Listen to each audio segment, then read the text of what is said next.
आज की कहानी है धिक्कार। बात उस समय की है जब ईरान और यूनान के बीच लड़ाई हो रही थी। ईरानियों का आक्रमण लगातार बढ़ता ही जा रहा था और यूनानी कमजोर पड़ रहे थे। आलम ऐसा था कि देश के सारे व्यापार बंद हो चुके थे और सभी युद्ध की तैयारी में जुट गए थे।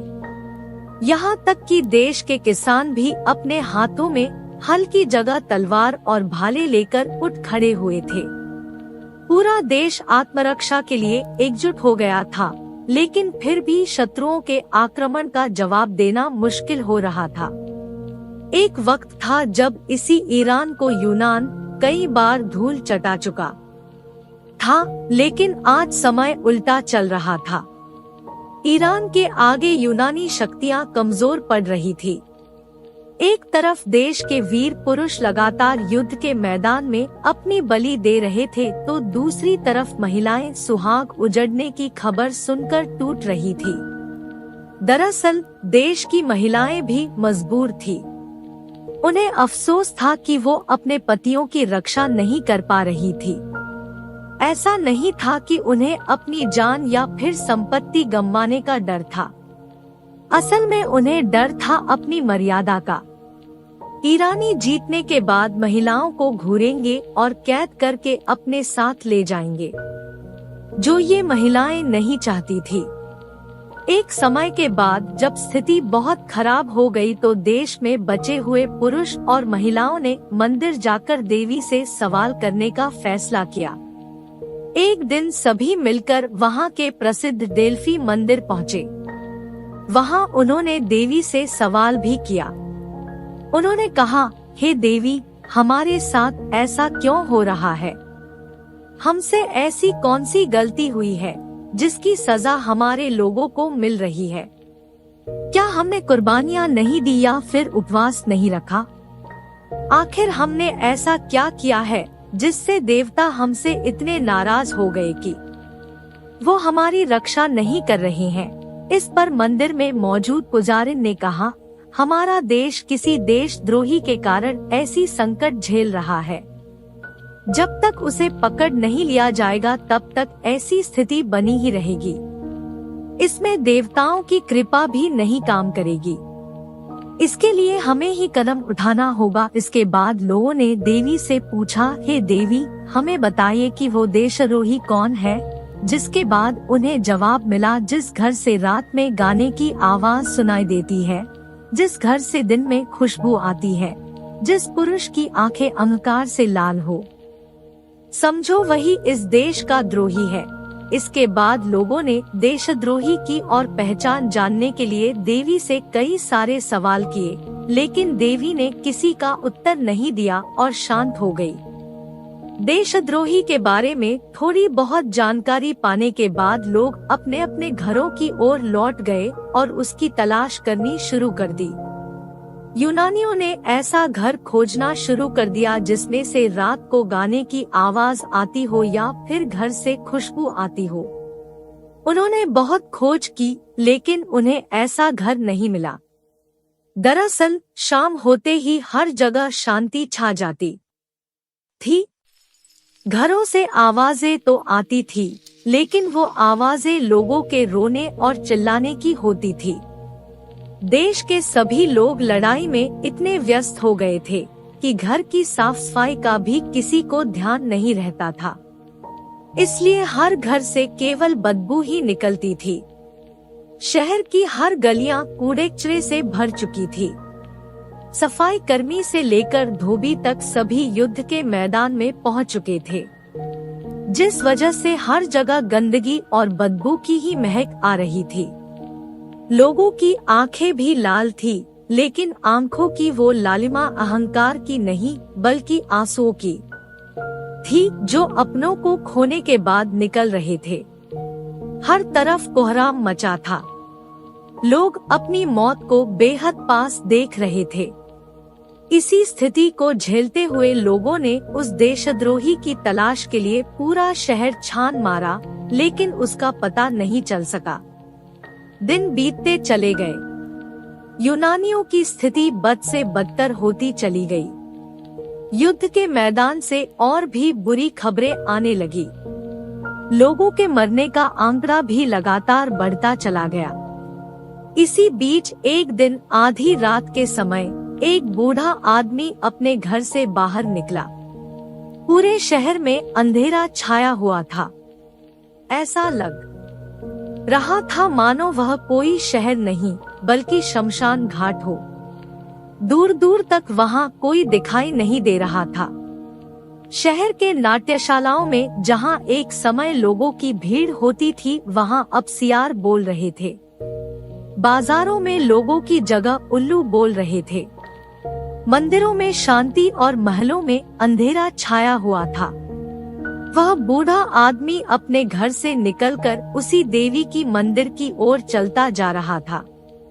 उसका इकलौता बेटा लड़ाई के मैदान में मौत को चुनौती दे रहा था। उस बूढ़े आदमी को किसी की भी परवाह नहीं थी। वह अपने विचारों में खोया।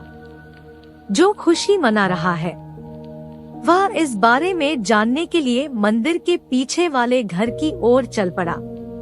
वहां पहुंचकर उसने देखा कि वह तो उसी मंदिर की पुजारिन का घर था। बूढ़ा आदमी इस बारे में और अधिक जानने के लिए उस घर की खिड़की के पास जाकर खड़ा हो गया और अंदर की ओर झांकने लगा। तभी उसने देखा कि उस कमरे में खूबसूरत मोमबत्तियां जल रही थी। घर एकदम साफ सुथरा और सजा हुआ था। उस कमरे में एक लड़का टेबल पर बैठा हुआ था। उसके सामने पेय पदार्थों की बोतल और 2 ग्लास रखी हुई थी। साथ ही 2 नौकर उसी टेबल के सामने अपने हाथों में खाने की प्लेट लेकर खड़े थे, जिसमें से बहुत अच्छी खुशबू आ रही थी।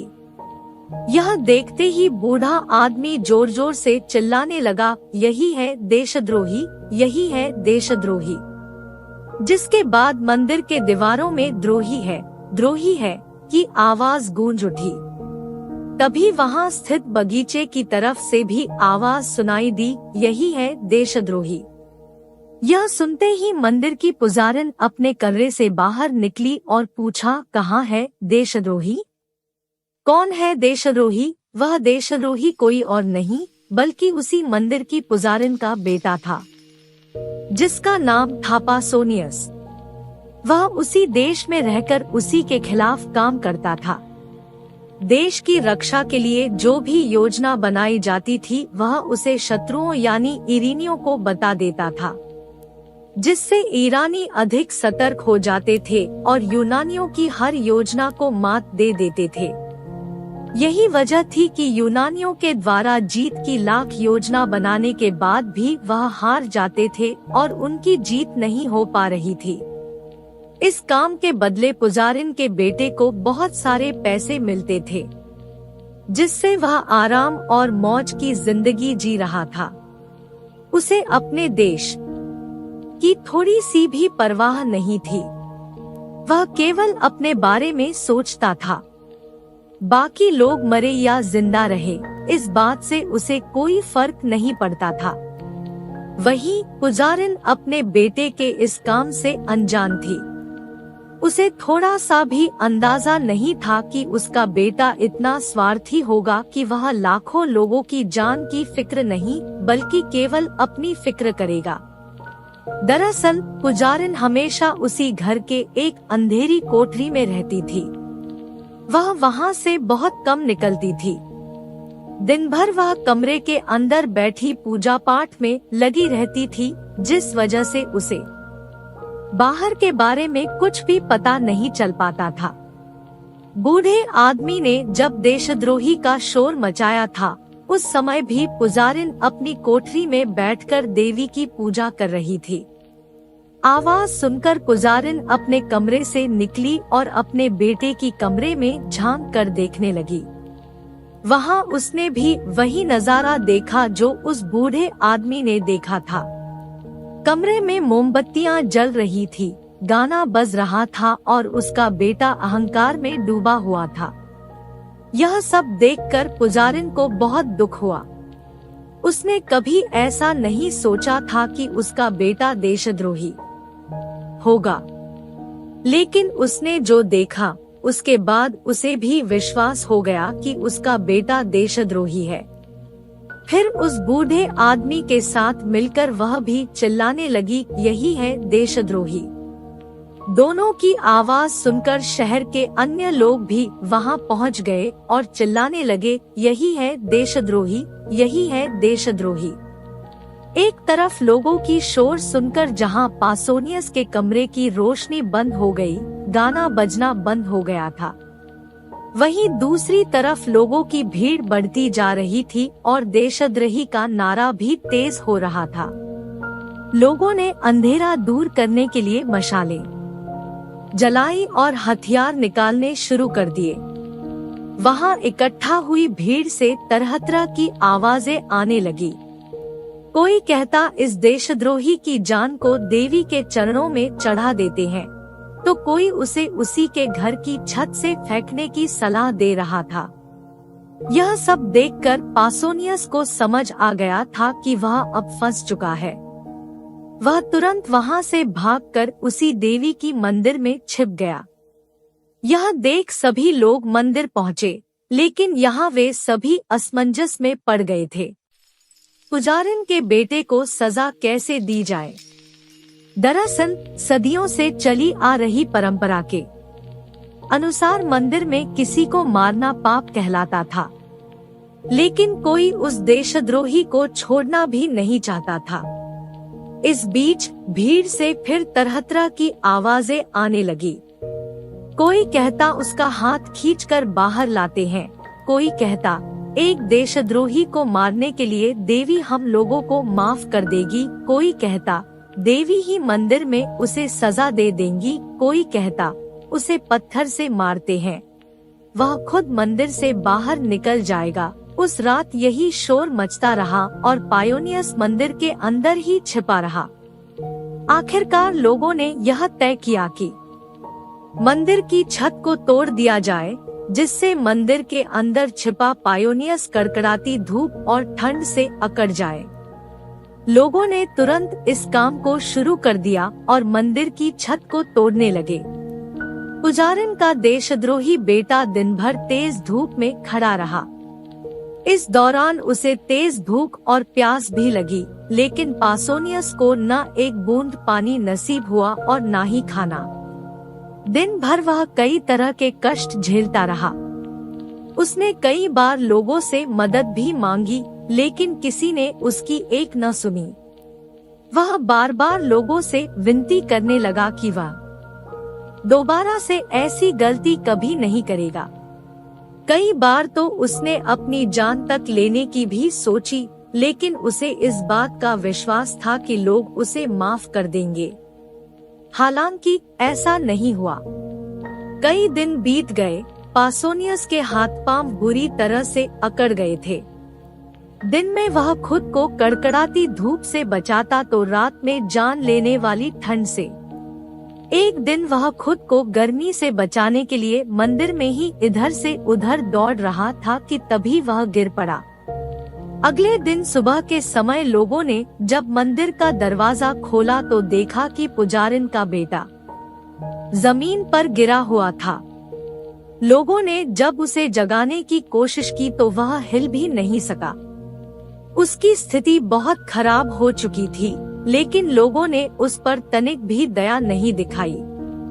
इस दौरान वहां मौजूद लोगों में से एक ने कहा, अभी मरा नहीं है, तो वहीं दूसरे ने कहा देशद्रोहियों को मौत नहीं आती, जबकि तीसरे ने कहा ऐसे ही पड़ा रहने दो, मर जाएगा। चौथे व्यक्ति ने कहा ये नाक कर रहा है। पांचवें व्यक्ति ने कहा इसने जो पाप किया था उसकी सजा इसे मिल गई है, अब इसे छोड़ देना चाहिए। इतना सुनते ही पासोनियस उठ बैठा और बोला, आप सब मुझे मत छोड़ना। अगर मुझे छोड़ दिया तो बाद में आप सभी को पछताना पड़ेगा। मैं बहुत स्वार्थी हूँ, इसलिए मुझ पर विश्वास मत कीजिए। मैंने जो पाप किया है उसकी सजा मुझे मिलनी ही चाहिए। पासोनियस ने आगे कहा, मैं अपने जीवन के अंत में इस देश की कुछ सेवा करना चाहता हूँ। मेरे पास ईरानियों के कुछ ऐसे रहस्य हैं जिन्हें जानने के बाद ईरानियों को हराना आसान हो जाएगा। रात भर मैंने देवी की पूजा की है। उन्होंने प्रसन्न होकर मुझे ऐसा वरदान दिया है जिससे विजय प्राप्त कर सकते हैं। लेकिन मुझे अपने आप पर भरोसा नहीं है। यहाँ से बाहर निकलते ही सारी बातें भूल जाऊंगा और लालच में आकर फिर से ईरानियों की मदद करने लगूंगा। इसलिए मेरे ऊपर भरोसा करना सही नहीं है। तभी भीड़ में से एक यूनानी ने कहा, अरे सुनो तो यह क्या कहता है। वहीं दूसरे यूनानी ने कहा, नहीं भाई, शायद यह सच्चा इंसान है। जबकि तीसरे ने कहा, यह अपनी गलतियों को मान रहा है। इसके बाद चौथे व्यक्ति ने कहा, अब हम इसे माफ कर सकते हैं और इससे ईरानियों की योजना के बारे में पूछ सकते हैं। तभी पांचवें यूनानी ने कहा, यह कैसा इंसान है जो एक ही बात बोल रहा है कि मुझ पर भरोसा नहीं करना। इस पर वहाँ मौजूद छठे व्यक्ति ने कहा, लगता है रात भर कष्ट झेलने के बाद इसे पछतावा हो गया है। सभी की बातें सुनने के बाद पासोनियस ने कहा, क्या आप लोग मुझे माफ करने वाले हैं? ऐसा मत कीजिए। मैं आप सब से फिर से विनती करता हूँ कि मैं भरोसा करने के काबिल नहीं, बल्कि मैं तो इस देश का द्रोही हूँ। मुझे ईरानियों से जुड़े हुए कई सारे राज मालूम है। मैं अगर किसी भी तरह ईरानियों के पास पहुँच गया तो उनके साथ मिलकर इस देश का नाश कर दूंगा। उसकी यह बातें सुनकर फिर से एक यूनानी ने कहा, एक गद्दार इस तरह की बातें नहीं कर सकता। इस पर दूसरे ने कहा, पहले यह लालची हो गया था, अब शायद इसे अपनी गलती का एहसास हो रहा है। इसके बाद वहाँ मौजूद तीसरे व्यक्ति ने कहा, एक गद्दार से अपने फायदे की बात जान लेना किसी भी प्रकार से गलत नहीं है। उसके बाद हम इसे छोड़ने की सोच सकते हैं। वहीं चौथे यूनानी ने कहा, देवी के आशीर्वाद से इसमें बदलाव आया है। जबकि पांचवे ने कहा, पापियों की भी आत्मा होती है जो कष्ट झेलने के बाद सुधर जाती है। ऐसे में यह सोचना कि एक बार जिसने पाप किया है वह कभी पुण्य नहीं कर सकता, गलत होगा। पांचवे यूनानी की बातें सुनने के बाद वहाँ मौजूद छठे व्यक्ति ने कहा, हम सब इसे यहाँ से गाते जाते लेकर चलेंगे। इस पर एक स्त्री ने कहा, सुनो भाई, संगीत वालों को बुलाओ, यह तो शरीफ लगता है। इस पर दूसरी महिला ने कहा, हाँ, चलो हम पहले जाकर पासोनियस से अपने सख्त व्यवहार के लिए माफी मांगते हैं। तभी पासोनियस ने कहा, अगर मुझे पहले कि ये सब पूछा गया होता तो मैं सब कुछ तभी बता देता।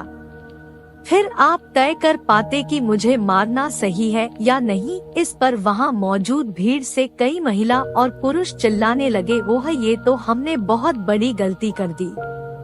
पासोनियस तो सच्चा मालूम होता है। इसी दौरान एक बूढ़ी औरत दौड़ती हुई आई और वहाँ की सबसे ऊंची दीवार पर खड़ी होकर कहने लगी, तुम लोग ये क्या कर रहे हो? क्या तुम लोगों को सच और झूठ में अंतर नहीं पता चल पा रहा? क्या तुम लोगों को इस देशद्रोही पर अभी भी भरोसा है? तुम सब ये कैसे भूल गए कि इसी पासोनियस ने न जाने कितने घरों को उजाड़ दिया है? उस बूढ़ी महिला ने आगे कहा, आज तुम सब इसकी बातों में आकर इसे छोड़ने जा रहे हो। याद रखो, अगर यह यहाँ से निकल गया तो हम सब की जिंदगी खराब कर देगा। इसके कारण हमारे इस देश पर ईरानियों का राज होगा। आगे महिला ने कहा, यह देवी का आदेश है कि इस पासोनियस को बाहर न निकलने दे। अगर हम सबको अपने देश और लोगों को बचाना है तो इस मंदिर के दरवाजे को बंद करना ही होगा। लो, इसकी पहली नींव मैं ही रखती हूँ। वहाँ मौजूद लोग महिला को देखते ही सब दंग रह गए। वह महिला कोई और नहीं बल्कि उसी देशद्रोही की माँ थी। इसके बाद क्या था, लोगों ने मंदिर के द्वार को बंद करने के लिए पत्थर लगाने शुरू कर दिए और पासोनियस मंदिर के अंदर ही कैद हो गया। वहीं पासोनियस की माँ की ये वीरता देखकर लोगों ने कहा, हे वीर माता, तुम धन्य हो। जिस देश में तुम्हारी जैसी माता हो उसका कभी बुरा नहीं हो सकता है। तुम्हें हमारा कोटि कोटि प्रणाम। कहानी से सीख, इस कहानी से हमें यह सीख मिलती है कि हमें अपनों के साथ कभी भी धोखा या गद्दारी नहीं करनी चाहिए। ऐसा करना पाप होता है जिसकी सजा हमें मिल ही जाती है। वहीं सच्चा देशवासी वही होता है जो अपनों से पहले देश हित का सोचे। Thank you for watching. Please like, subscribe and share.